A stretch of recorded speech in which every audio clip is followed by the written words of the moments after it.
early this year, I lost a child in my class through car accident. The child died on the spot. And it was very, very bad. Very, very bad. I'm so sorry for your loss. And I'm sorry. And she was your friend. What do you miss most about her? Everything. Yeah.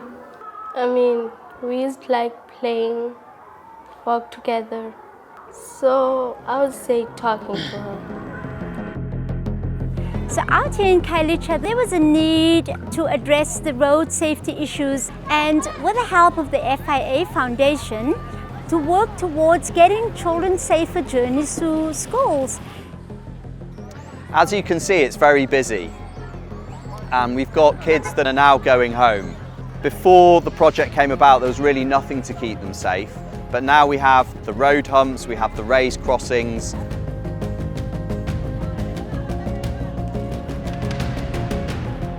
It will be much better, much better if the project can be extended to many parts of Cape Town.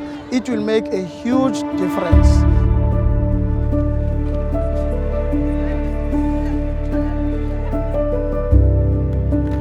With this project, we need to accept and amplify the voices of the young children and the youth. And if we are not going to take cognizance of what they are saying and translating it into action, what kind of future will these young individuals have ahead of them? The campaign work that we do, it's really going to be an opportunity where young people are included and are telling the powers that be to say that these are our experiences. This is how we feel the solutions should be in protecting children.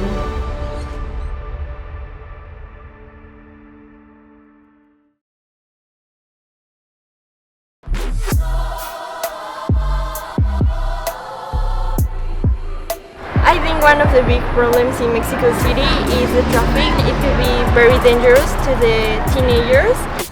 As the FIA Foundation, we're really privileged to be here in Mexico, working towards the Global Forum for Adolescents. One of the most important things is that we have young people at the forefront of this agenda and the campaign, and we've seen that here in Mexico with young people really spearheading the campaign, spearheading the action. I think that politicians should listen to us to create a change. Es muy importante apoyar a los adolescentes y creemos que ahora es importante atenderlos, escucharlos, preocuparnos de sus preocupaciones.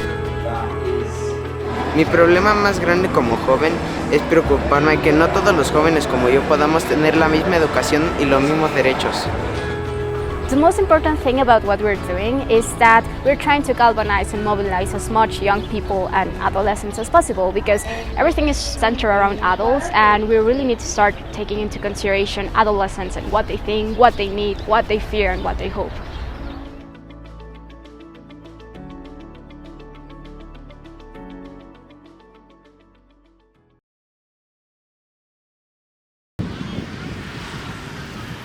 We see schools as being a hub of a community, a place where governments and communities invest a huge amount of money and time and effort in providing children with an education.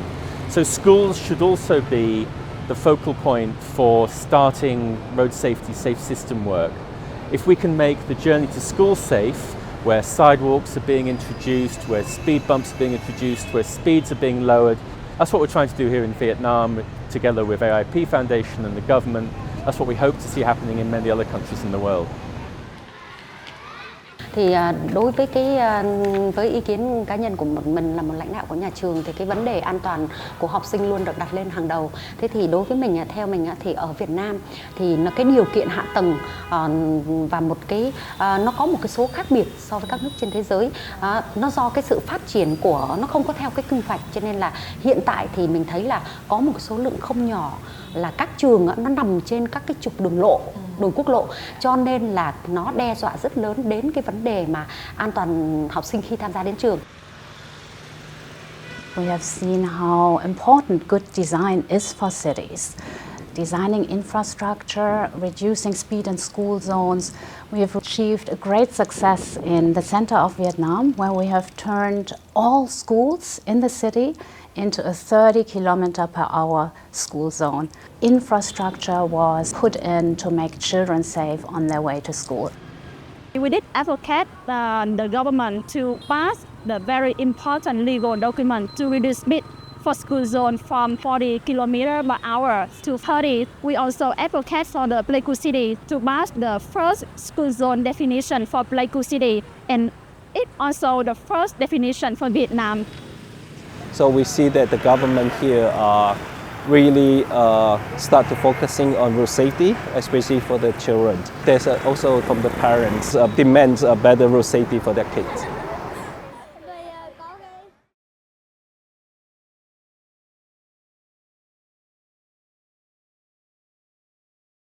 My grandparents, Nelson Rolihlahla Mandela and Nomzamo Winnie Madikizela Mandela, grew up in a country which systematically discriminated against people and denied them their rights.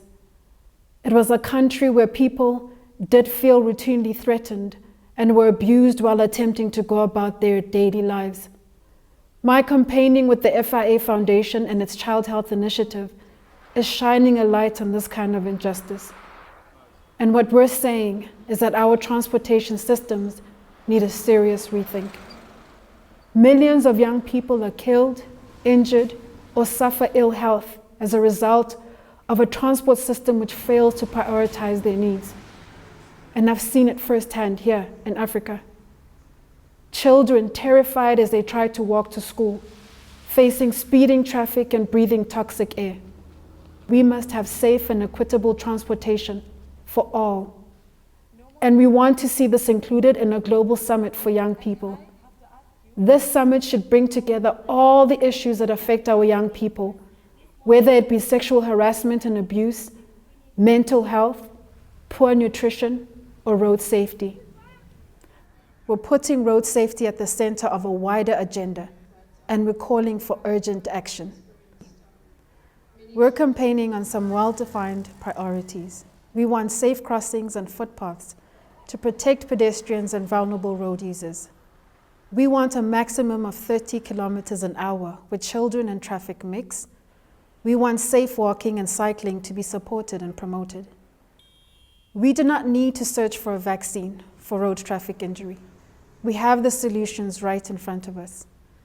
What we need is political commitment and financing. Let's reclaim and transform our streets. Let's take action for young people everywhere to uphold their rights and protect their future. Thank you.